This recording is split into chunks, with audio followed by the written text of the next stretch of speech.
Hey up everybody and welcome back. Alright, so we will continue where we left off last week. Not much to mention, it's going to be a rainy week. Heating's on because I forgot to set the thermostat the other day.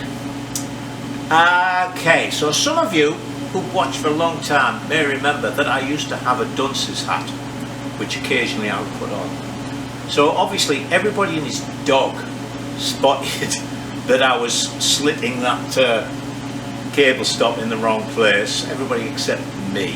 So thank you for all the comments pointing that out. Alright, we're going to work on swinging arm stuff this week. So there's three things: chain guard, chain tensioner, prop stand. I think I've got enough alloy sheet to do the chain guard. I know I've got enough sort of 3/16 to make up an arm for the chain tensioner, and I do have a rubber block thing to go on it. And then we'll have to look to see how we're going to do the prop stand on this box section swinging arm. Oops. The modernised Enfield, I made a box section swinging arm, but I actually bought a prop stand off Mike, a ready-made one, an alloy one, and used that. So anyway, we'll see what we're going to do here. So that's that. But before we get on with work, there is one important thing to mention. It's very worrying for me at the moment. Can't find my hat. I don't know what I've done with it. Maybe took it off when I was welding, but I've searched the garage. Can't find it. Looked in the house, can't find it. So that could be problematic. But anyway, we will soldier on. So let's do some work. Alright, first things first. I had a blinding flash of inspiration and I remembered where my hat was. So we don't have to worry about that. Secondly, while I was rummaging around, I found the torque arm for the rear wheel. The rear brake, so that's good. I don't have to make one of them. So I put the correct size sprocket on the gearbox, since that came the other day, and as you can see I put a chain on. So what we're going to do is I've taken that 13-inch piece of wood out. This is all set the way it would stand. So with a 13-inch unit which I've ordered, there's about 3.5–4 inches of travel. So what we're going to do is lift this up, put a piece of wood under it, 3.5 inches, and then we know how high the chain's going to be for when we make the chain guard.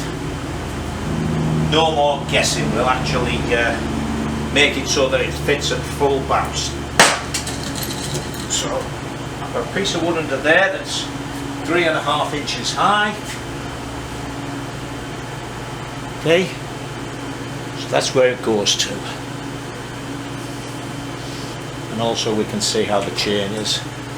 Alright, let me go and look. I might have a template still for this, for a chain guard. I'll go and check. Right then, I didn't have a template, so I've made one. I've got to remember to keep, well, this one won't work for other ones probably. So it's got a cutout to go around the swinging arm down there, so that's going to go in there like that. And then actually I've got a piece that I cut off another one which we'll just put on there like that. I mean, obviously it won't stick up, I'll cut it to fit. And for this we can just make two little elbows. One will go on the nice flat part there with a nut bronzed on the back, and another little elbow here for that to bolt to. Okay, a piece on the back, doesn't matter whichever seems to be easiest. Actually, if I put it on the back like that, I can put a nut on it as well. Alright, so let me go and mark this onto some alloy and cut it out. I've got this cut out, got it marked. I don't know how you'll see it with the reflection of the lights, but anyway, That goes in there like that, I think.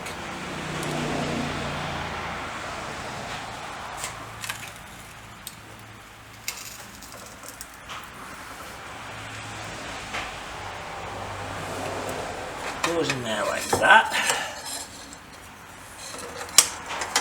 Push that through there.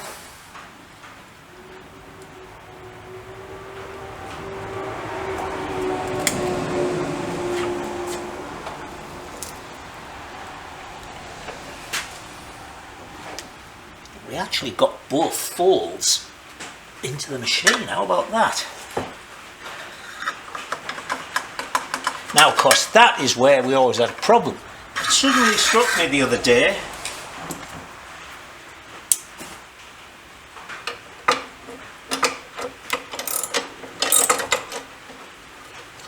I mean, it's a little bit more long-winded than just, you know, the proper ones. You just do a lever and this part is sort of sprung off. But I only have 2 bolts to hold these on. They're only short bolts, so I can do it. Right, that needs doing a bit more. But anyway, coming along. So let me just put this back in and tighten that one back up. Was I moving out of frame then? And then we're all set, and then we can just weld that other piece onto there. We've got a hole to drill in here for that bolt up there, and that piece to weld on, and then a couple of little knee joints to make. Alright, made a little knee bracket, drilled that, so that's going to go on there, and that's going to get bronzed on there like that. So first of all, let me just bronze that nut on, so we don't have to fiddle around trying to put nuts on later on. And then we'll get this all lined up and bronze it to that cross piece there. Now that's that bronzed onto there, so that'll hold. So all I've got to do now is work out a little way to hold this in the right place, and then I can bronze that onto the cross piece, and then that'll hold all this in place while I make that.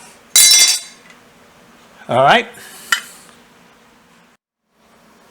Right, so I've got the chain pulled tight, and don't forget this is as high up as it's going to go. I've got a piece of 1/4 inch alloy clamped in behind the chain, so there's a 1/4 inch gap between the chain and the back of the chain guard. Another 1/4 inch piece here, so I know that I've got a 1/4 inch gap there. So now I can just tack that there, then make sure everything's alright, and then bronze it on.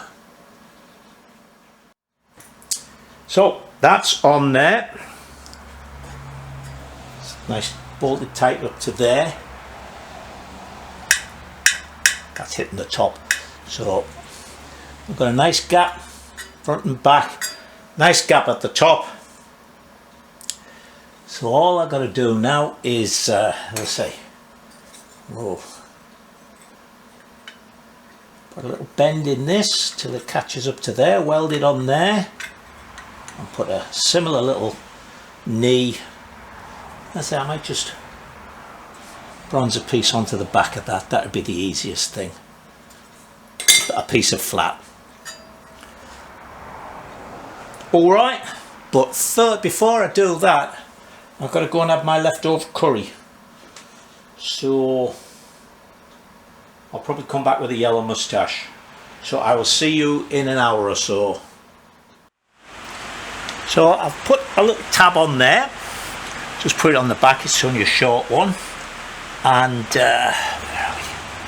so that is going to go in there like, not with that, it's not, that's too big.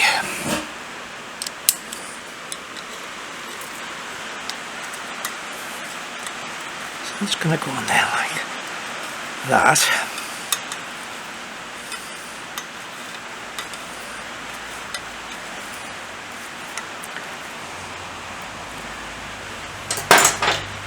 That wants to go over a bit more.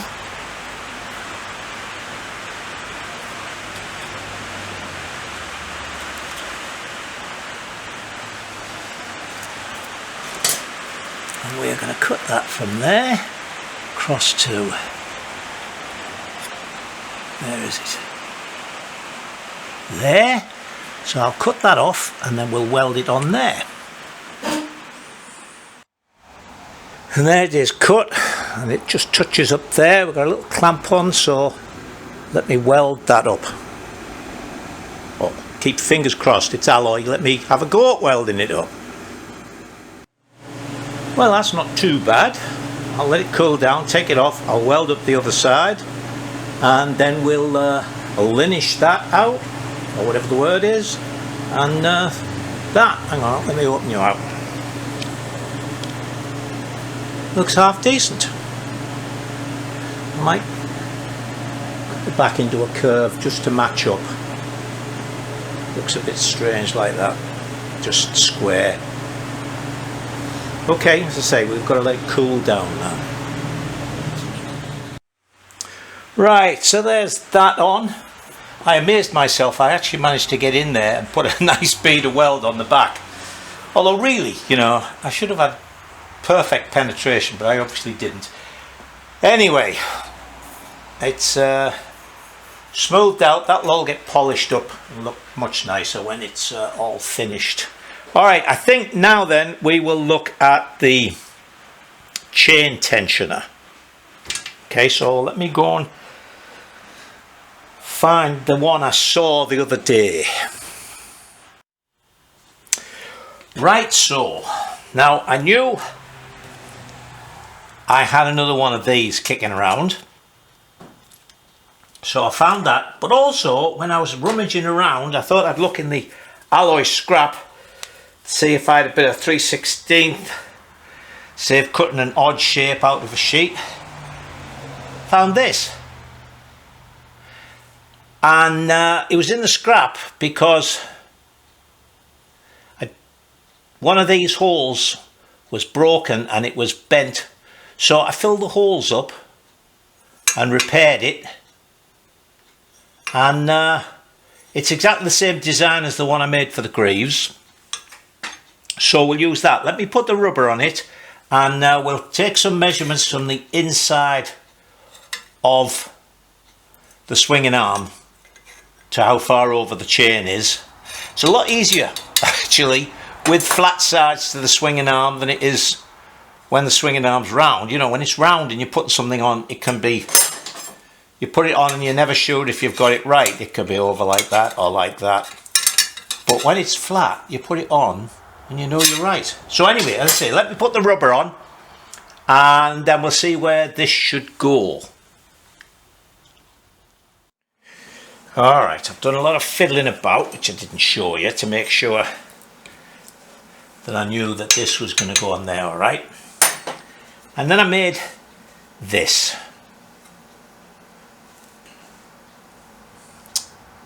Now you'll notice I've bronzed it on there because doing two bends and getting holes in the right place is beyond me. So that goes in there. And that goes in there.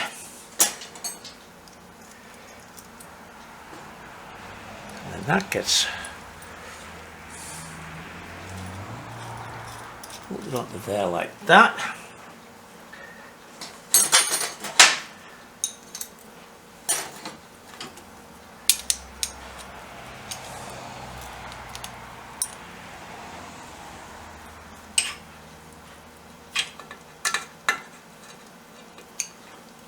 That's done up nice and tight, and it still moves. So all we've got to do now is fathom out exactly where that's got to go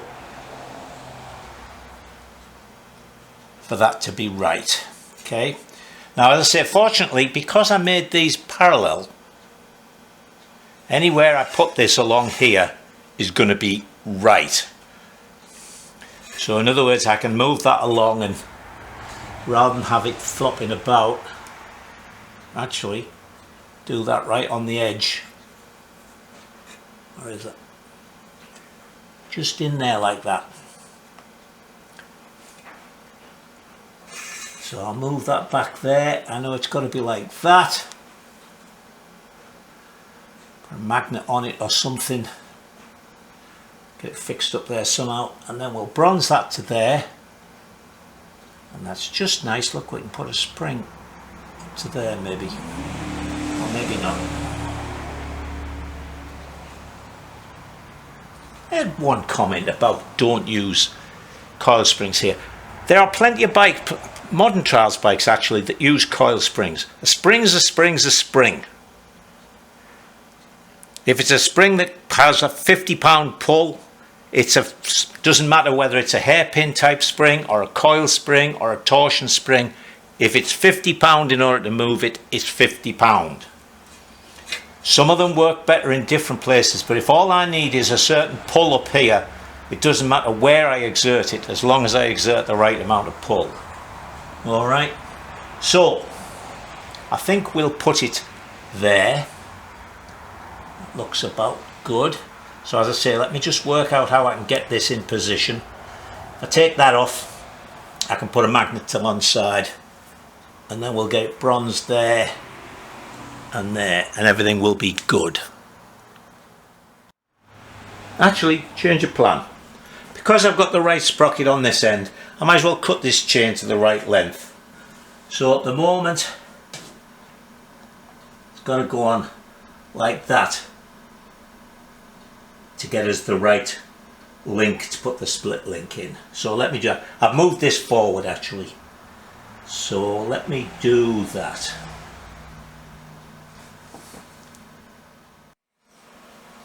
Alright, we've come up with, well, I wouldn't call it a problem, it's an annoyance. And it's a problem of geometry. Right?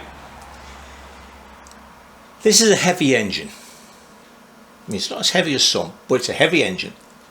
And virtually all the weight is down in here. I mean, it's got a cast iron barrel, but we can do away with that. But the flywheels, gearbox internals, all the rest of it, the weight's in the cases. So one of the reasons the Enfields are so stable is because I've kept the weight low, and I've kept the weight low here. Really what I wanted was the weight more or less on the line of the wheel spindles. So I certainly didn't want this to go any higher, because already, see, this wood here is about the height of the wheel spindles. You can see we're already a long way up. But that's caused us a problem with geometry with the centre of the gearbox sprocket, that pivot point, the centre of the wheel. Because what's happening is as this rises, we're getting a really big change in distance from here to there. So this is how I've literally got to have the chain so that when this comes up to where it's going to be, we're about right. Anything more and it's tight. But that means that this, look, is right up there. See, it's not really a problem. It's an annoyance because it's, now I can't use a coil spring. But to use a torsion spring here, I'm going to have to remake this.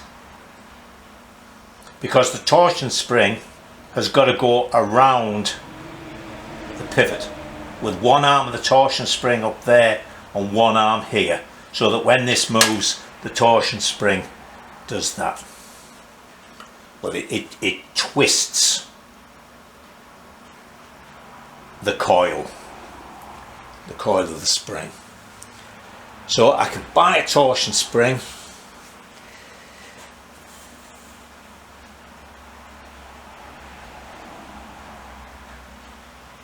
Suppose I can fit it on the outside here. So it's got to have one arm on this, one arm. The torsion springs can work in two ways. They can have the torsion as it closes up, or they can have the torsion forcing it open. Oh man, I thought this was going to be such a quick set of jobs to do.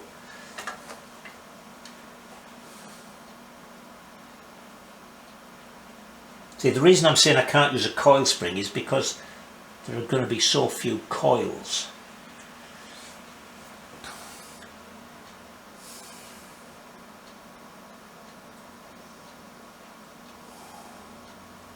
I even got a short, this is a really strong one.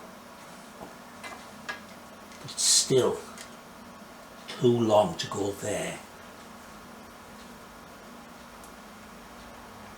And there isn't enough space really to get it in there.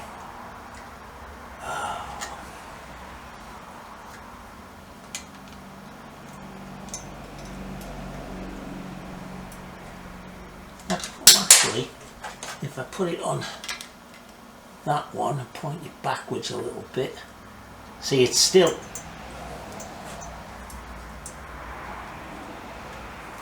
basically touching there. Oh, that is annoying. Tell you what we'll do. Yeah, I'll look at some more springs. I'll look in the McMaster catalogue, because you go to the hardware shop and they have springs, but they don't have much of a selection. And they certainly don't have different types. They're all coil springs. Let's do the torque arm over on the other side. Well, this one certainly should be an easy job. That's why I thought I was going to get all this finished this week. Alright, let's have a look. So, there's the arm. It's got a swivel bolt at this end. You notice it's shouldered. So, this is the bolt. Seems incredibly long. That goes in there, but it's the one that was in the wheel when I got the wheel, so let's put that in there.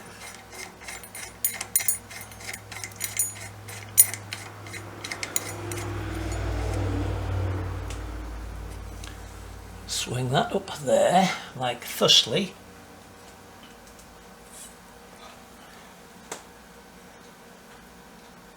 And what we're going to do, see, is make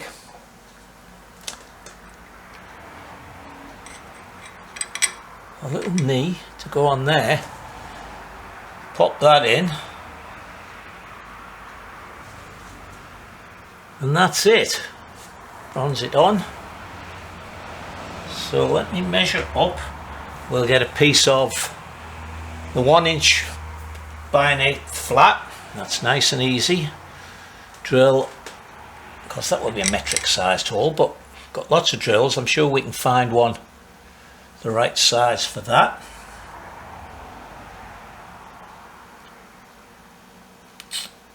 Actually, I don't even see why it pivots. If it doesn't pivot this end, if it's rigid that end, slacken both of them off. The brake plate moves as you move the wheel up and down.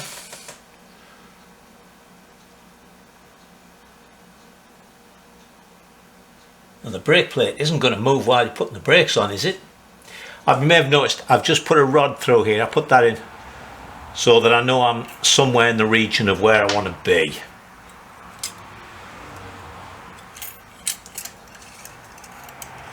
Actually, well, maybe that's, oh, it's difficult. Don't get me. Although these are old brake shoes.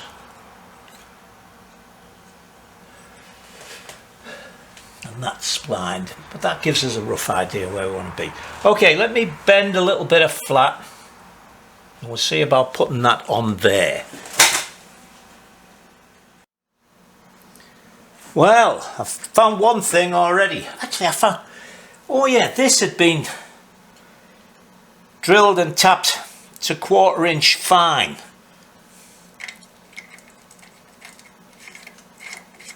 That's a 3/8 inch fine bolt. So that isn't the right bolt. No wonder it was so long. Not even the right thread. Okay. So somebody definitely worked on this wheel before. Alright, I've taken a couple of measurements. Let me go and cut the piece of flat. So there's a little tab made.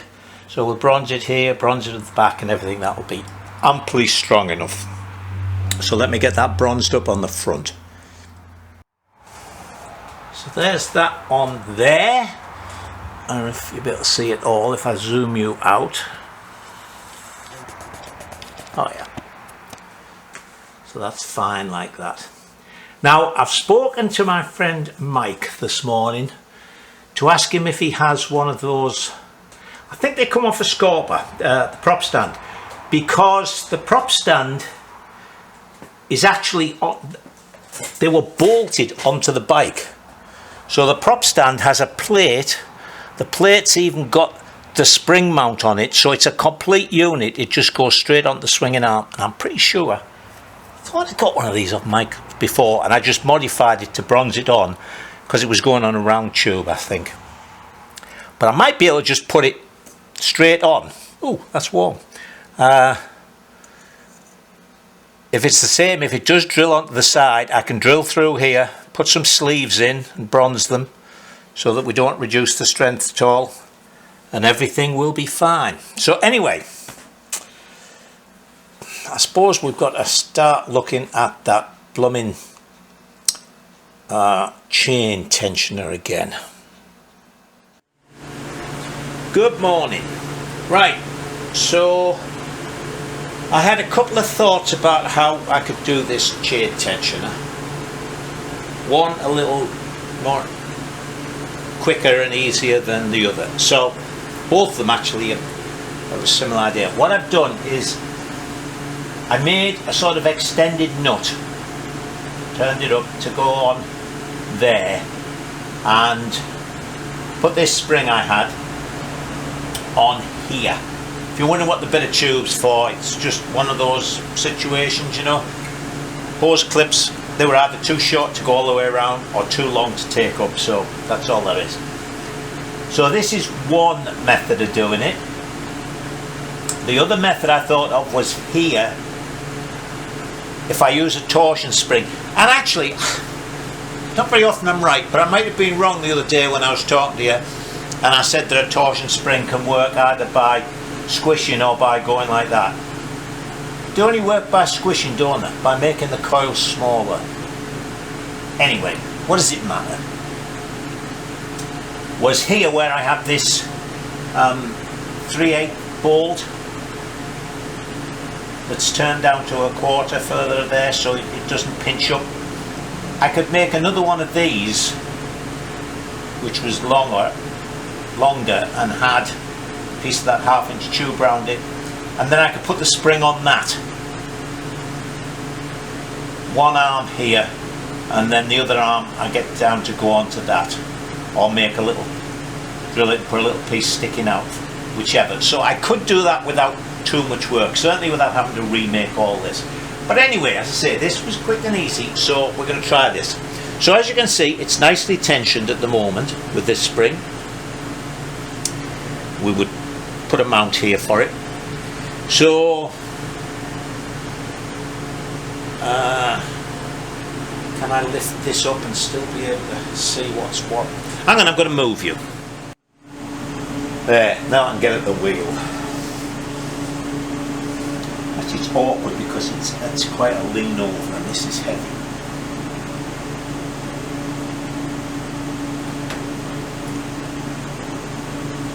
I think that works. What I was worried about was I wasn't sure, because this was so far up, how much that would have to extend when the chain came down as it tightened. But everything is good. So let me make a little piece to bronze on there to hook that end over. I think that's a good place to put it. Well, I also noticed when I was doing the video last night that normally when I make these, I don't bolt it to here, do I?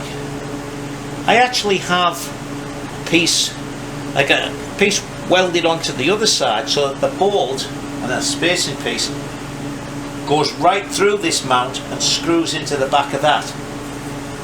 But it can always be redone. But it does seem, I don't think that's going to bounce about. We'll see. Alright, let me make a little tab to go under there. Then I think what I might do actually is take the swinging arm out and finish off all this bronzing. Just another quick thing. I had a look in the TY250 parts book that I've got, and this bolt, from the look of it, although the diagram's not brilliant, it's small, is a shouldered bolt. So for some reason, and you know, the Yamaha guys have got their degrees in engineering and what have you, this is floating both ends. So, seeing as I say somebody's drilled this out and now made it 3/8 UNF, what I'm going to do is I'll drill the hole there out to just a sort of loose 1/2 inch, because a 3/8 bolt will slide through a piece of 1/2 inch tube with 1/16 walls, and we'll cut a small piece of tube that we could put in there, bolt that up tight on that piece of tube, and that'll still swivel on it. So that'll keep everybody happy, won't it? Alright, let me do this tab. So I made a little mounting pin here. What I actually got was a piece of 5/16 round. Sorry, it's just been charging my phone. Piece of 5/16 round, and sort of I milled a flat on it, and then put a very slight groove in for the spring so the spring doesn't jump off, and then bronzed that on. So the flat meant there was a big enough groove here to get the spring on. Oh, I'm getting messages. So let me pull you back here. Okay. So there we are. That works fine, and I think that has got plenty of tension on there to keep that right. So let me take you around the other side. Right, so around here, I drilled that out, as I say, to a sort of loose 1/2 inch. Oh, a lot of people phoned while it was charging. Then that goes in there, and that is just longer than this is thick. So that'll go like that. That bolt's too long. That bolt is 5/16. Oh, there's the old 3/8 one. So that goes in there, and I'll use this one for now.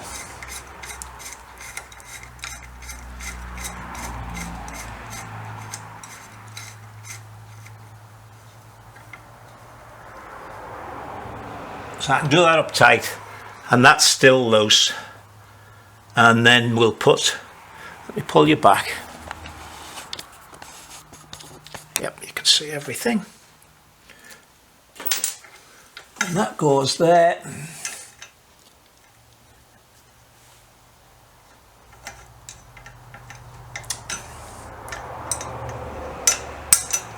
that goes there like that.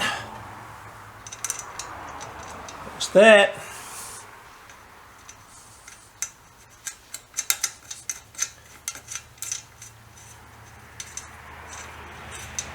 So there, I can put that in the other way around. Again. So for whatever reason, Yamaha, we've got a floating arm there. Alright, now then. Next thing to do really is the prop stand, because if I do the prop stand, did I tell you I've bronzed the backs of all these, so all the bronze is finished? I have to actually cut a little bit off there, both sides, to give me enough space to get a little bit of plate in and finish them off. What was I going to say? Oh yeah, if I get the prop stand on, if I get it off mic on Friday, I think it'll be easy to fit. I could do that on Saturday, and then we've got the whole of the swinging arm finished. Right, then we're going to have to do a bunch of thinking. Hang on, I'm going to move you again.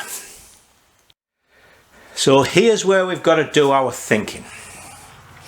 Pop that carb on, just so I knew roughly where it was. I've actually ordered a 26mm CV carb, and actually this one I checked to make sure it's a perfectly horizontal one. Apparently it's a knockoff because we just want to experiment, but they've got it listed to fit like Suzuki GN125 and a couple of other ones. So I presume that if I look at the Suzuki, I'll find a proper Mikuni one or something that goes on that. But anyway, what I've got to think up now is oil tank, airbox, exhaust pipe, mudguard, and the reason I haven't made a rear brake cable is I need to know where it's going to go, because, hang on, let me go around and put it on the other side. With the adjuster over here,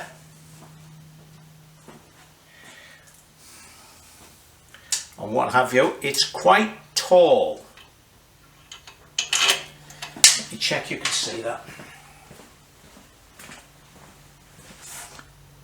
Yes, just.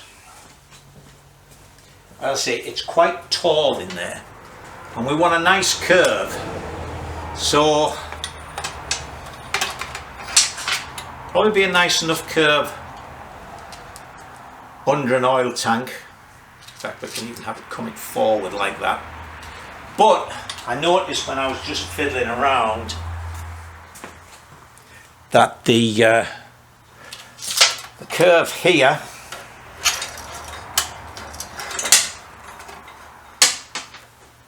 if I put it in there, as I say, to get it a nice curve, it's sort of like that. The normal exhaust comes out, goes along here. If I put it lower, it's really tightening that up. And anyway, I've got to have enough space for the chain to come up, although the chain doesn't actually come up all that much there. It would almost be nice if I had a right angled thing there for it to run on, to send it straight across here. Because if it just came straight across, see, I could put a bend like that in it. It's that up on the other side. I thought of putting it behind there.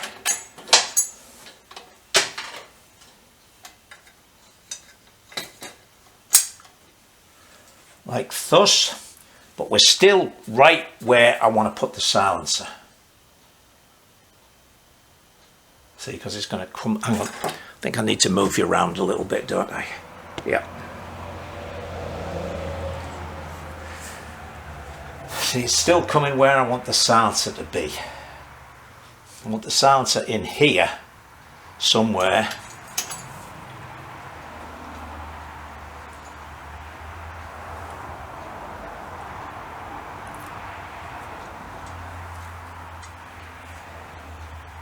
That might work.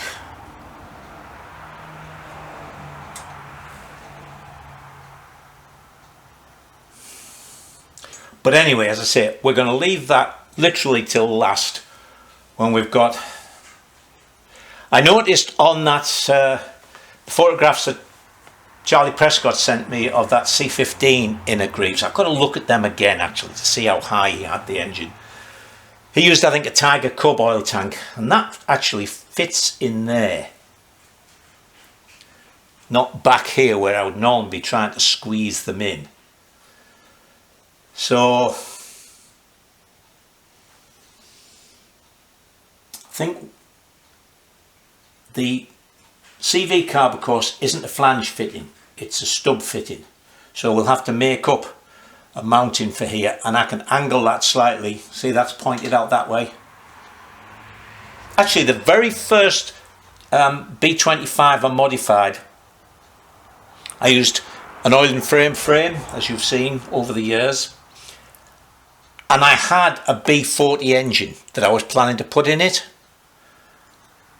but when I went to put it in, it was the carb that wouldn't fit, because on a B25 the tubes come more or less dead straight from there down to there, but the B40 they come out and go down, so I couldn't get the carb in. So it does point that way a bit. Does it point straight back or what? Yeah, it more or less is parallel with the line of the frame, but it's over, as you can see, there's the centre line. It's over from there, so it needs a fair. So we'll point it this way. Make an airbox that fits in there. Or an airbox that fits in the back of here. And an oil tank in the front part. So the exhaust will go under it. Unless we do something. No, you see, I can't make the exhaust go up there because the oil tank is going to be there. And up and through, out the back, something like that. Silencer in there maybe, with the tailpipe coming out. Lots of things to think about. Well, anyway, it's Wednesday afternoon. I say I can't do anything until I get the side stand on Friday. So I'll stop waffling now and tidy up, and then Saturday we'll come out in the morning and see about doing that prop stand. So see you on Saturday. Alright, so that's a little bit of a shock in it. Mike didn't have a prop stand, so I'm going to have to make one, and I have to order some tube. So I thought, what can I finish off doing in the workshop? So I whipped the oil tank off here, put the new T-piece in, put a patch on the bottom and everything, so I've just put some oil in to make sure it isn't leaking. I didn't show you this bit. I'll show you the end results. I will start it up at the beginning of next week's video and see if I've solved the problem. I took it out to ride it the other day again, and it was the same. It smoked for 2 or 3 minutes, if that, and then after that it didn't smoke at all. So got to see how it's sort of gathering up oil to push into the head on startup. Anyway, that's all for this week. So until I see you again, stay safe and enjoy yourselves.